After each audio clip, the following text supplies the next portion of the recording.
Most retirees who needed retirement money before 59 and a half paid the 10% penalty. They did not have to. The IRS built two exits into the same law. Most people walk right past them. By the end of this, you will know both exits, who qualifies, and the one decision that permanently closes the first one. Here is how it actually works. Raymond is 57. He spent 30 years as an electrical contractor in Cincinnati, running his own crew on residential and commercial projects. He retired early, and about 18 months in, he found himself looking at a $45,000 hospital bill with his retirement account as the only option. Nobody told him there was anything to ask. The 10% penalty is not something most advisors bring up before you need the money. It shows up on the tax form the following April, after the decision has already been made. He paid the 10% penalty on top of ordinary income tax at his regular rate. His actual cost on that one withdrawal, $14,800 to the IRS. He received $30,200.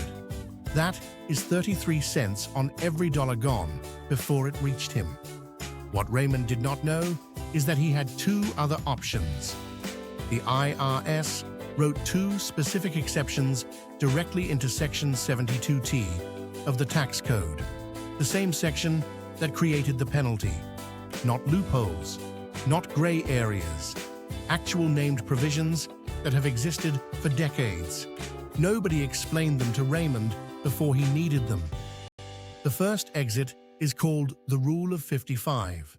If you separate from your employer in the calendar year you turn 55 or later, the IRS waives the 10% penalty on withdrawals from that specific employer's 401k plan, not from an IRA, not from an old 401k at a job you left 10 years ago, the plan sponsored by the employer you just left. Linda is 55. She spent 22 years as an HR manager for a manufacturing company in Indianapolis. She left that job in March. She turned 55 in July of the same calendar year. She needed $40,000 to cover expenses while she figured out her next step. She called her plan administrator, the printed withdrawal form in front of her, and received it without the 10% penalty. Raymond, from a moment ago, had an IRA. Linda had a current 401k. That single difference cost Raymond $4,500 in penalties that Linda never paid. Now here is the decision that permanently closes this exit. A lot of people who retire at 55 or 56 roll their 401k into an IRA within the first few months, usually because an IRA offers more investment options or because someone recommended the move. The moment that rollover completes, the Rule of 55 no longer applies.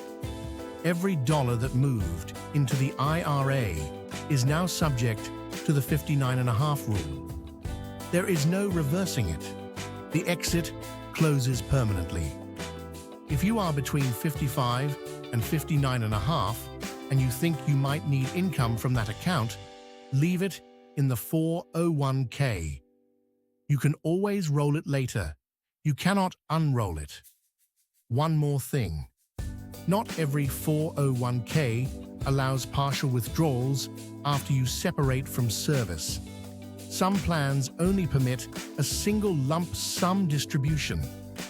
Before you count on this rule, ask your plan administrator directly whether installment withdrawals are available after separation. If the answer is lump sum only, your entire balance becomes taxable income in 1 year. If this is making you rethink how your accounts are set up, hit the like button. It helps more people find this before they need it. The second exit opens earlier and works differently. It is called a substantially equal periodic payment, or SEPP.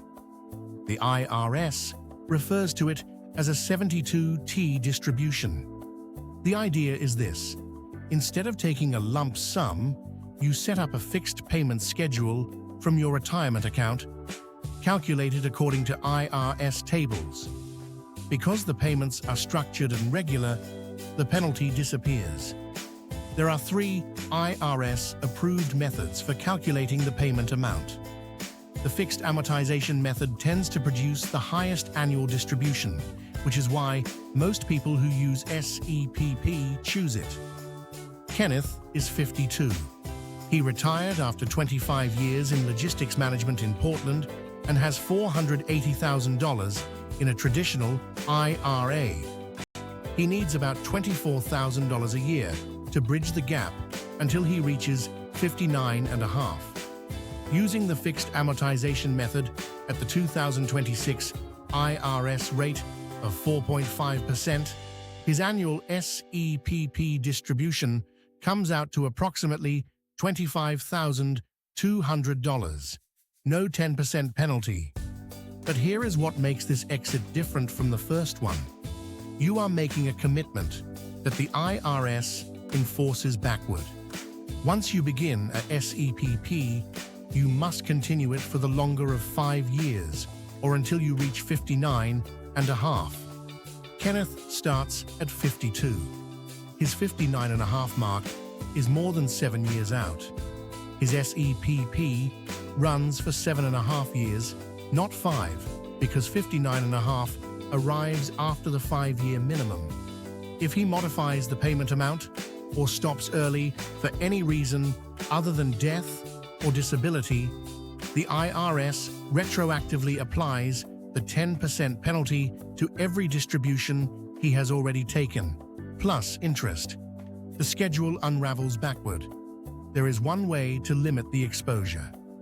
Kenneth does not have to run the SEPP on his entire IRA balance. He can roll a portion of his IRA into a separate account and run the SEPP only on that amount. The rest stays untouched and outside the commitment entirely. Here is the piece most of these conversations miss. The Rule of 55 and the SEPP are not competing strategies. They cover different situations, and for some retirees, they run at the same time. Take someone who retires at 53 with $400,000 in a current employer, 401k, and $300,000 in a traditional IRA. The Rule of 55 is 2 years away. In the meantime, they set up a SEPP on a portion of the IRA to generate income. 2 years later, at 55, they separate from their employer and gain access to the 401k directly without penalty. Now they have 2 streams available: the SEPP on the IRA continuing on its fixed schedule, and the 401k accessible for larger or irregular withdrawals. They reach 59 and a half with both accounts working, neither penalized. For public safety employees, the picture shifts even earlier. Police officers, firefighters, and emergency responders qualify for the equivalent of the Rule of 55 starting at age 50 or after 25 years of service. Same mechanics, same rollover trap. 4.5 additional years of access that most of them do not know they have. I think that is the part nobody explains properly. The 2 exits are not always alternatives. For some people, they are a sequence. Most people discover both of these rules after they have already pulled a lump sum and paid the penalty. Knowing the 2 exits exist before you retire is the entire advantage. Go back to Raymond for a moment. His situation was not unusual. He was 57, he had retirement money, and he needed some of it. The Rule of 55 would not have applied to Raymond directly.